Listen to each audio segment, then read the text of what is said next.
আমি খুব ইমোশনাল। অবশ্যই ফ্যামিলি, তারপর যাকে আমি ভালোবাসতাম সে নাই।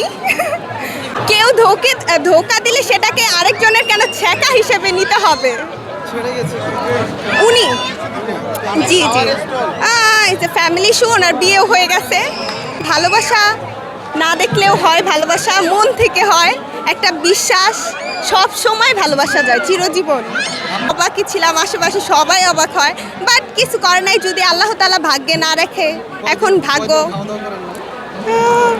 অনেক, মানে পুরো একদম কি বলবো, ডিপ্রেশনে চলে গেছিলাম। রাতের ঘুম, খাওয়া দাওয়া সব হারায় যায়। কান্নার সময় হাসেন? না, আমি খুব ইমোশনাল। এই যে আপনার বয়ফ্রেন্ড আপনাকে ছেড়ে চলে গেছে, আপনি কথা বলতেছে, তারপরে হাসতেছে। জি, মানে আমি জানি যে এই ধরনের পোশাক করলে আবেগে কান্না করে ফেলে, কিন্তু মানে আমার মনের ভিতরটা কিন্তু চুপই আছে, বাট আমি মুখে হাসতাছি, হইতেই পারে। ভালোবাসার মানুষটাকে কি বলবেন? ভালো থাকুক, আর একটু আমায় মনে রাখুক। হ্যাঁ হ্যাঁ, বলতে পারি না। গিফট করেছেন? ব্যাগ চান? না না না না না, সেগুলো ব্যাগ চাই না, আমি চাই সেগুলা আমার স্মৃতি হিসেবে রাইখা দেখ।